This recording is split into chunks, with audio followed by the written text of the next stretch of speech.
A continuación se dirige a ustedes el señor presidente de la República de Colombia, doctor Gustavo Petro Urrego.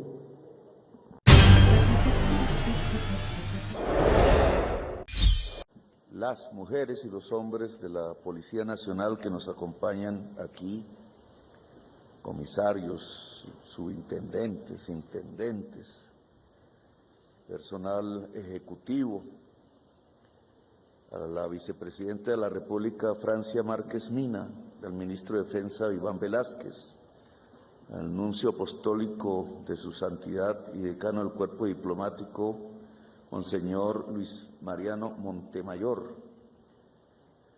a los altos mandos militares y de la Policía Nacional y sus familias, Mayor General Helder Fernal Giraldo Bonilla, Comandante General de las Fuerzas Militares, y su esposa María Victoria, al Mayor General Luis Mauricio Espina Gutiérrez, Comandante del Ejército Nacional, y su esposa Lorena, al Vicealmirante José Joaquín Amezquita García, Jefe del Estado Mayor Conjunto de las Fuerzas Militares, al Vicealmirante Francisco Hernando Cubides Granados, Comandante de la Armada Nacional, y su esposa Lucy, al Mayor General Carlos Córdoba Bendaño, Comandante de la Fuerza Aérea Colombiana, al Mayor General Henry Armando Sanabria Celi, Director General de la Policía Nacional, y su esposa María Fernanda, al Brigadier General Carlos Fernando Triana Beltrán, Director de la Escuela de Cadetes de Policía General Francisco de Paula Santander,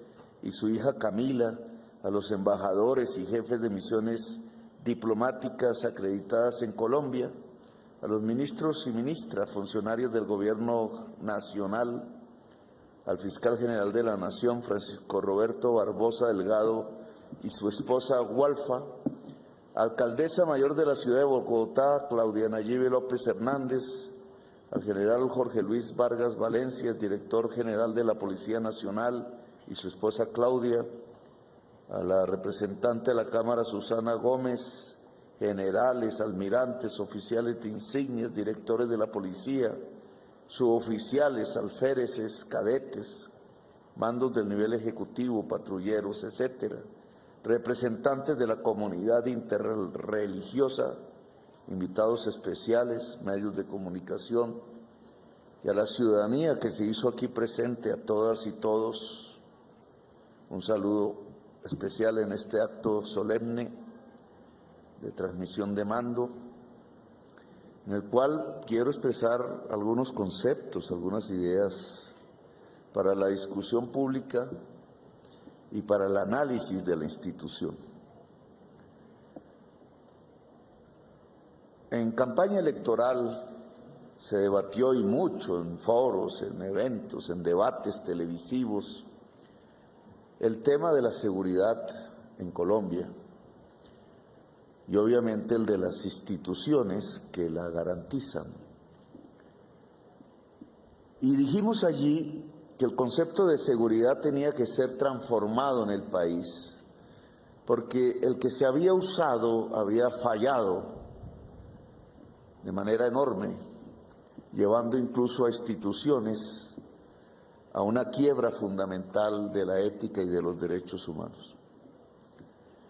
Propusimos, y es lo que proponemos ahora, cambiar el concepto hacia la seguridad humana. La seguridad humana no es un invento mío, es una discusión mundial que tiene como escenario hoy las Naciones Unidas. Y la diferencia no es de palabras, que sería fácil pronunciar poniéndole apellidos a la palabra seguridad. La seguridad humana básicamente cambia el objetivo, el concepto mismo, la esencia de lo que hasta ahora se ha hecho en esta materia. Hemos medido la seguridad en bajas. ¿Cuántos muertos? ¿Cuántos presos? Día a día la televisión nacional saca más o menos balances en ese objetivo. Más o menos los informes que cada mes se presentan, a mí me los presentaban siendo alcalde mayor de esta ciudad, versaban sobre lo mismo. Y sin embargo, muertos tras muertos, bajas tras bajas, neutralizaciones tras neutralizaciones, muchos de los indicadores de la seguridad no han mejorado. Al contrario, muchas regiones del país hoy están en manos y bajo control de grandes organizaciones multicrimen, es el nombre que le vamos a poner, mafias le diríamos más popularmente, pero esas mafias han cambiado también su connotación, fluyen, se han transformado al paso de los años y de las décadas. Hoy el nombre que mejor podríamos utilizar es el de organización multicrimen, porque no solo se dedican al narcotráfico, pueden establecer en una región, en una parte de la ciudad, controles que llevan no solo a las drogas, a los estupefacientes, a construir rutas para exportarlas o microtráfico para el consumo interno, sino que además pasan a extorsiones generalizadas de barrios enteros, de zonas enteras de las grandes ciudades, de comarcas enteras rurales. No solo es la extorsión, también el secuestro, una actividad de captura de rentas ilegales que hace que la sociedad quede sometida, quede sin derechos, quede sin libertades en muchas regiones de Colombia. Esos indicadores aparecen allí, esas realidades aparecen allí, el incremento de las masacres, el incremento del asesinato de líderes sociales, el incremento de asesinatos de excombatientes, el incremento incluso del asesinato en general, desde el robo del celular que quizás hace un muchacho simplemente para llevar ese celular a la novia, como descubrimos en esta ciudad, hasta la banda multicrimen, tenemos una realidad en donde la tranquilidad ciudadana en realidad no ha aumentado. Nosotros queremos proponer entonces el concepto que se basa no en el número de bajas, en el número de muertos, sino en el aumento de la vida.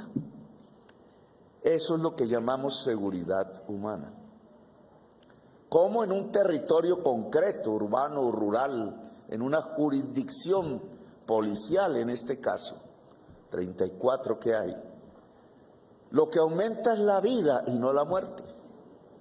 Lo que disminuyen son las masacres y lo que se incrementa entonces es el disfrute pleno de la existencia. ¿Cómo disminuyen no solamente los riesgos causados por un ser humano a otro ser humano, sino los riesgos que incluye la naturaleza, producto también de la acción del ser humano? ¿Cómo disminuye el riesgo de inundación o de que alguien muera en una inundación? ¿Cómo disminuye el riesgo de morir para el conjunto de la sociedad? De eso se trata la seguridad humana. Por tanto, los indicadores no son ya los de las bajas, son los de las vidas. Los indicadores tendrían que ver, y la pericia de un mando, hombre o mujer, o de un oficial, o de un comisario, de un subintendente en lo que le toca hacer, debería ser cómo salva la existencia humana, cómo disminuye los riesgos de morir, que incluye indudablemente el desmantelamiento de las organizaciones multicrimen. Grandes organizaciones que quizás hace unas décadas ni soñábamos que podían existir en la sociedad colombiana o en América Latina. Organizaciones que aparecen porque ha cambiado el contexto de la sociedad mundial y el contexto de la economía mundial. Porque el nuevo contexto de la economía mundial, de la expansión de los mercados, genera oportunidades para múltiples crímenes que se pueden coordinar desde una organización que las planifica. Crímenes que se vuelven internacionales, crímenes que pasan por las fronteras, incluso se pueden construir a lo largo y ancho de América. ¿Cómo no poder reconocer que la tasa de homicidios en los países latinoamericanos y americanos en general, en las diversas ciudades, las más violentas hoy del mundo, algunas de ellas colombianas, menos mal descendiendo, es el producto de organizaciones que se mueven a escala americana, que pueden perfectamente unir verticalmente, como dicen los gerentes de las empresas privadas, el crimen desde donde se produce, por ejemplo, la materia prima, si se trata de drogas, hasta su venta al consumidor final en el país rico y de mayores consumidores. ¿Cuántos miles de kilómetros no atraviesa ese crimen? ¿Cuántas realidades sociales no va navegando? Igual que atraviesa por ríos y por océanos, atraviesa por el ser humano, su diversidad, su conflictividad, sus problemas, sus necesidades. La organización Multicrimen ha aprendido a navegar las sociedades de América, e incluso si lo miráramos más allá, cuando examinamos las rutas que pasan por África y llegan a Europa, las vamos viendo aliarse en los diferentes conflictos armados del África subsahariana, del África árabe, del sur del Mediterráneo, de los puertos y las mafias europeas. ¿Cómo enfrentar eso entonces? ¿Cómo enfrentarlo desde una institución nacional, bajo la Constitución del 91 y en la sociedad colombiana? Creo que estamos ante problemas más complejos que la vieja doctrina de seguridad fundada en la creencia falsa de que existe un enemigo interno en Colombia, de que algo confabula en Marte o en alguna parte del planeta para hacernos daño a nosotros. No existe enemigo interno en la sociedad colombiana. Existen personas que sufren de manera diferente las circunstancias por las que vivimos en este país, en este territorio en concreto. Algunas muy fuertes, algunas con posibilidades, algunas con privilegios, algunas con tantas capacidades que resisten, otras no, otras muy débiles. Territorios excluidos a los que no ha llegado sino la policía o el ejército, pero nunca llega el médico o la médica o el psicólogo o la comida siquiera. ¿Cómo enfrentar entonces esa poderosa organización Multicrimen? La seguridad humana puede construir instrumentos que puedan ir dando un blindaje a la sociedad colombiana. Si nuestro pueblo no tiene hambre, habrá menos crimen. Si nuestros jóvenes pueden entrar a una universidad allá en el Catatumbo, en Tumaco, o como ayer que visitaba Leticia, donde solo el 8% de los muchachos y muchachas pueden entrar a una universidad, pues si logramos que la juventud en el Catatumbo pueda ingresar a la universidad, habrá menos crimen. Si logramos que el jovencito en un barrio de estos aquí cerca tenga cómo llevarle el celular a su novia, habrá menos robo. O quizás que no tenga que plantearse el tema de un regalo entre el novio y la novia en términos criminales.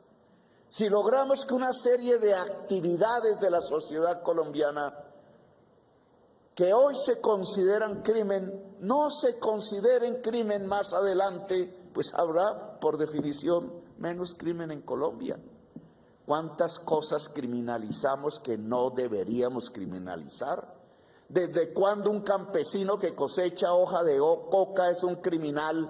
Si lo que es un simple campesino que no tiene más que cultivar, porque si le dicen que cultiven maíz, allí no se produce o se produce tan caro que no podría sostener a su familia. ¿Desde cuándo es un criminal un joven que consume y que debería tener es un médico, un psicólogo al lado tratando de superar las debilidades de la mente? Creo que tenemos la opción de construir entonces un concepto diferente de seguridad humana. Escoger bien quién es el que hay que confrontar. No es el pobre, es la organización poderosa multicrimen. Y en esa perspectiva entonces tendríamos que recordar la Constitución del 91, que dice que la fuerza policial, la institución, es una fuerza armada civil para garantizar los derechos y las libertades de todas y todos los colombianos. Este es el concepto que está en la Constitución. Quizás la historia del país no ha permitido que se pueda concretizar a fondo y profundamente. Claro, alguien podría decir, lo dijo la Corte Interamericana de Derechos Humanos, pues tiene que ver con que la policía no pertenezca al Ministerio de Defensa, tema que está en discusión pública y que tenemos que discutir aquí entre nosotros también, entre ustedes. ¿Qué significa esa opción? Que la policía deje de ser un cuerpo militar en algunos de sus aspectos, porque la organización multicrimen no es una organización militar, como sí lo era la guerrilla, la insurgencia y alguna vez varias de las organizaciones mafiosas que aquí se han convertido. Pero si la organización multicrimen responsable de la inseguridad ciudadana en muchas regiones de Colombia no es una organización militar, ¿cómo se puede destruir con instrumentos militares? Indudablemente aquí tendremos unos vacíos que la historia nos ha dejado. Si la actividad por la cual se vende cocaína es tener dinero, porque ¿para qué más se vende cocaína? Y la venta del dinero, o más bien la venta de la cocaína vuelta a dinero, se tramita en nuestra economía nacional a través de operaciones, mega operaciones de lavado de activos. Explíqueme alguien cómo con instrumentos militares se puede destruir la organización de lavado de activos. Para destruir una organización de esas tenemos que tener contadores, expertos en ingeniería financiera, expertas en inteligencia policial, expertas en transacciones bancarias a nivel mundial, una cantidad de capacidades que no se pueden bautizar propiamente como militares, que son quizás civiles, pero que tienen que estudiarse a tanta profundidad que nos permita llegar a la altura a la que han llegado las organizaciones multicrimen, porque tienen el dinero para reclutar los mayores expertos, también civiles quizás, en materia de lavado de dólares.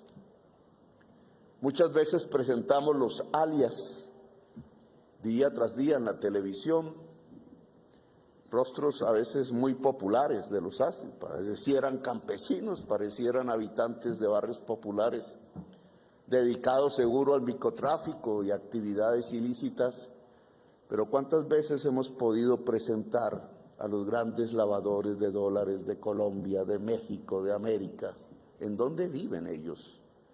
¿Cuáles son sus barrios? ¿Y de qué manera podemos llevarlos a la justicia para que sean juzgados? Aquí creo que tenemos un gran camino por recorrer, que tiene que ver con la institución policial fundamentalmente.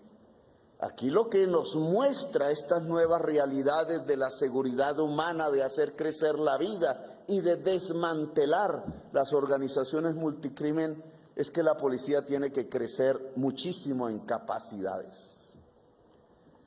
Y se me podría demandar entonces, bueno, y entonces, ¿cómo un hombre o una mujer de 19, 20 años que ingresa aquí a la institución puede lograr esas capacidades cuando viene también de un mundo con problemas, de un barrio con problemas, en una sociedad profundamente desigual? Creo que parte de la transformación no tiene que ver simplemente si se pasa de un ministerio al otro, sino que es un poco más profunda. Si el ser humano sobre el cual se conforma la institución, porque la institución no es vacía de seres humanos, no es una abstracción jurídica, sino que siempre está compuesta por personas. Si esas personas pueden gozar a plenitud de sus propios derechos y libertades. Estoy absolutamente convencido de que una persona que esté en la institución policial gozando de su dignidad humana dentro de la institución no es capaz de violentar la dignidad humana de una persona fuera de la institución. Estoy convencido que entre más crezca el concepto de dignidad humana dentro de la Policía Nacional, más cuidado tendrá la Policía Nacional del concepto y de la realidad de la dignidad humana fuera de la Policía Nacional, allá en la vereda, allá en el barrio popular. La Policía Nacional no está para perseguir jovencitos en los parques. La Policía Nacional no está para tumbarle una carreta de alimentos a un vendedor ambulante, de lo cual casi que exclusivamente vive.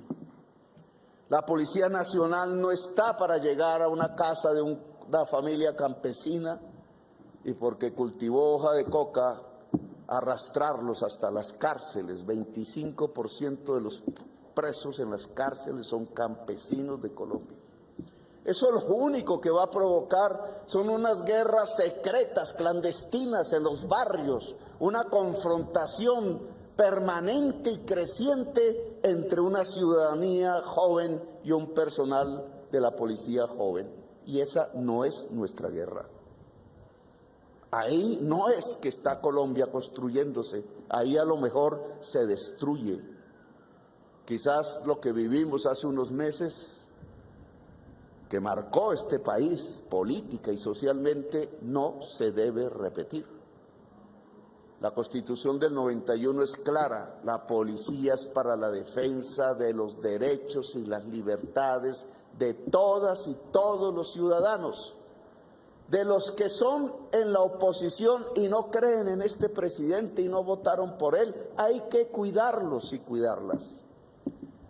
Sobre todo de la gente humilde y pobre, porque estamos en una de las sociedades más desiguales del planeta Tierra, y eso implica un Estado que le dé la mano más firmemente al que más sufre, al que más se vulnera en la exclusión, a la mujer campesina, a la mujer negra, al joven que es perseguido en realidad por todas las exclusiones en su existencia y pierde la esperanza y cree que no hay posibilidad en esta patria, y entonces de pronto hasta acepta que le entreguen 2 millones o 3 millones para cargar un fusil allá en las trochas, siendo la fuerza, la carne de cañón de las organizaciones multicrimen.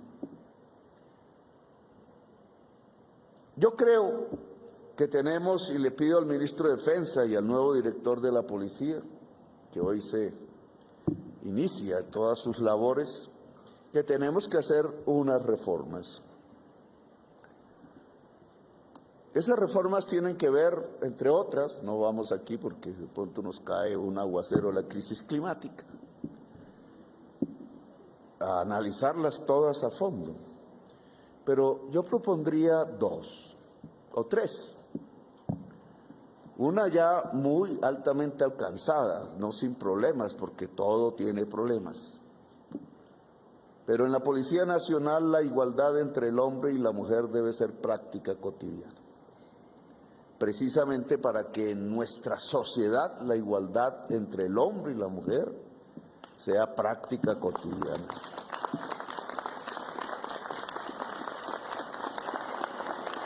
En sociedades que culturalmente han sido machistas desde hace siglos, que nos han educado a los hombres así, a todos, que tenemos esas taras en la cabeza, a veces inconscientemente, tenemos que hacer esfuerzos institucionales para que la mujer pueda llegar a estar en las mismas condiciones que el hombre en cualquier institución, en cualquier parte incluida la policía. Aquí se han hecho esfuerzos indudables y son visibles. Un desfile de estos hace 20 años quizás no sería así, creo yo. No, ustedes saben más que yo. No sería así. Entonces hay avances que hay que continuar. O sea, el papel de la mujer dentro de la policía tiene que ser fortalecido, protegido, cuidado. Hay que crear mecanismos de denuncias en caso de que existan problemas, irregularidades, para que la mujer sienta aquí en la Policía Nacional, quizás dentro de todo el país, su espacio más seguro. 2, hay un mundo social diferenciado. Uno es el mundo del intendente, del patrullero, que puede llegar a comisario. Uno es ese mundo y otro es el mundo del personal ejecutivo. Este es un tema que no solamente es de la policía.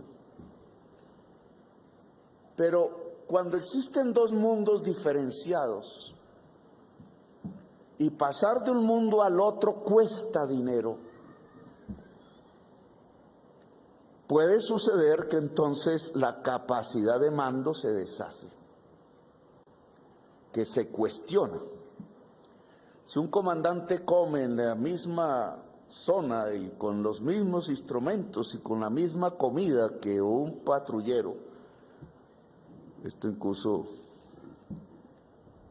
pues es mejor mando, es más respetado, es más querido, es menos distante que cuando tienes una estación de policía de 300 patrulleros, por poner un ejemplo, y de pronto te llega un subintendente que jamás ha sido patrullero en su existencia y no sabe qué es eso, pero llegas a mandar. Se produce el choque, la debilidad del mando. Por eso a mí me parece que los dos mundos deben unirse. Es decir, que cualquier patrullero pueda ser general de la República simplemente por mérito y no porque tuvo un dinero para hacer el curso. Que lo que cuesta hacer el curso, los diferentes cursos, que yo sé que no tienen matrícula, pero sí se cobra por el uniforme, los sábanas, los pertrechos, pero vale tanto que entonces para una persona humilde es difícil conseguir 10 millones de pesos. Eso debe acabarse, porque para eso hay un presupuesto nacional. Para eso estos son organizaciones públicas. Todo lo que aquí hay, incluido el que les habla, se paga es con el dinero público. Y en esa medida no tiene por qué haber un cobro para pasar de un mundo al otro. Estudiar en las diferentes escuelas en la Policía Nacional debe ser completamente gratuito para los miembros de la Policía Nacional y es la primera reforma que les propongo. Que lleva un asunto complejo que quiero que se debata. Yo he pedido una consulta con las bases mismas de la policía para que lleguen las opiniones, las propuestas, porque eso lleva necesariamente a que el mundo que llaman en la policía ejecutivo salga del mundo de patrulleros. Es decir, que no se llega a la policía desde fuera de la sociedad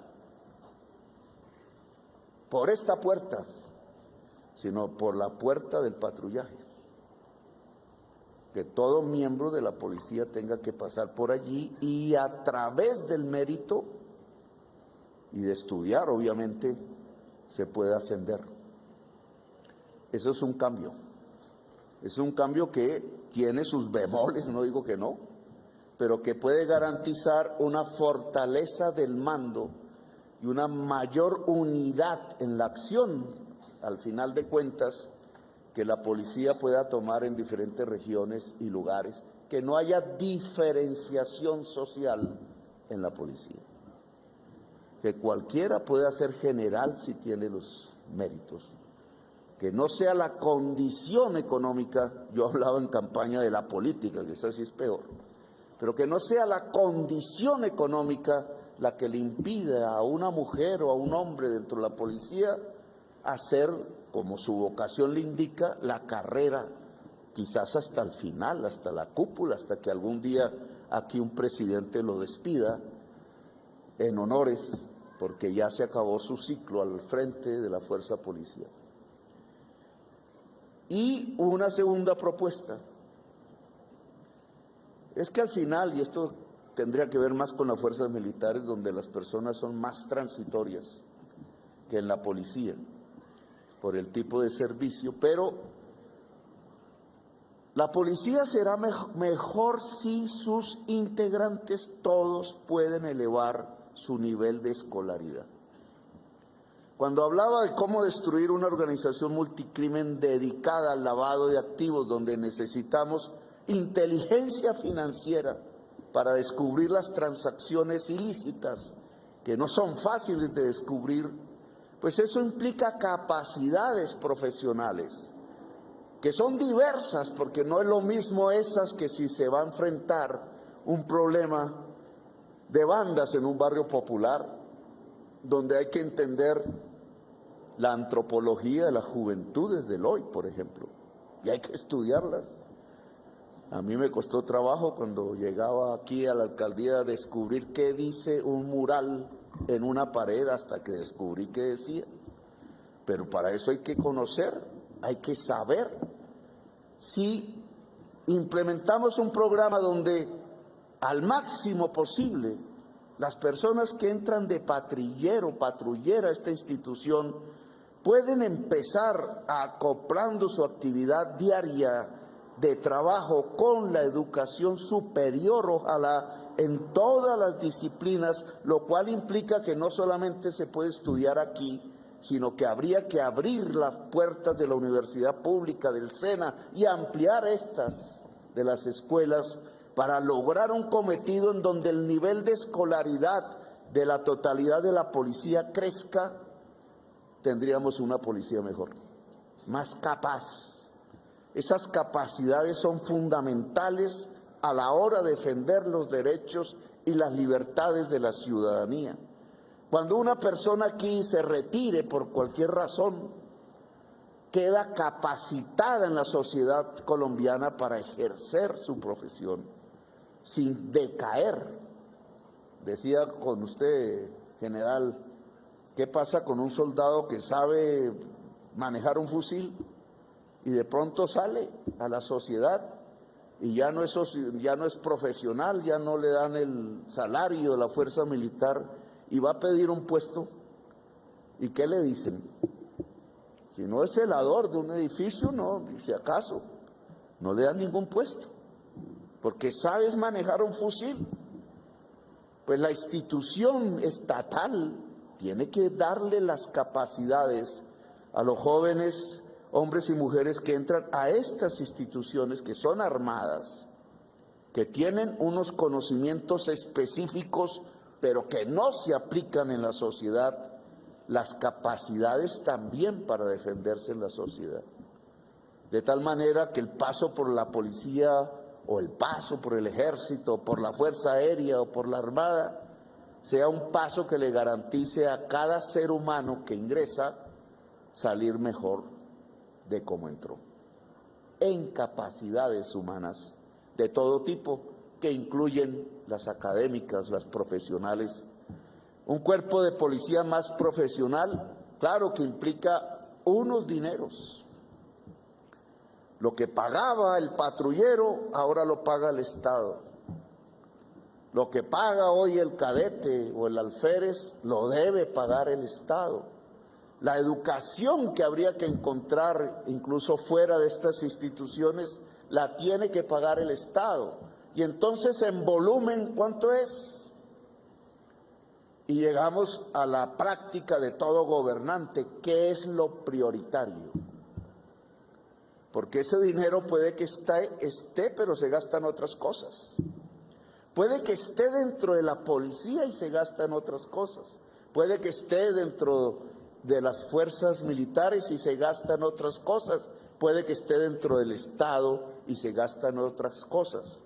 Pues yo lo que les propongo es que todo gasto en el ser humano es prioritario. Las cosas pueden esperar, los seres humanos no. Es más importante la mujer y el hombre que tiene el fusil que el fusil, siempre y en todo lugar.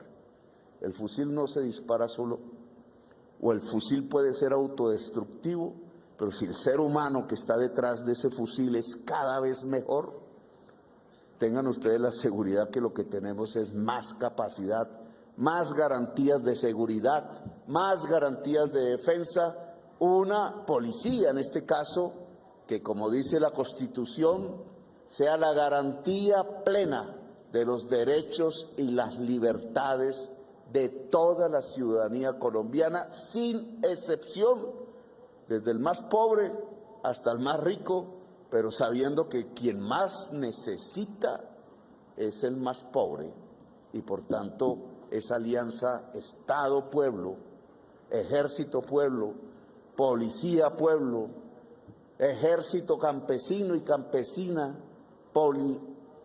policía joven del barrio popular, es fundamental establecerla si queremos una mejor democracia, más estabilidad, más tranquilidad, un desarrollo que ojalá alcance a toda la sociedad colombiana para que este país sea mucho más grande de lo que es.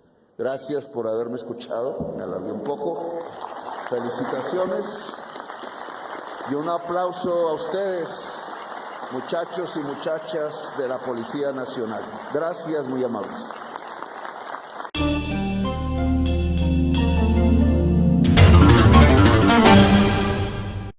Si te gustó escuchar este artículo, suscríbete a nuestro canal, 90 Segundos Noticias. Recuerda, activar la campanita, darle compartir y dejarnos tu comentario. Gracias.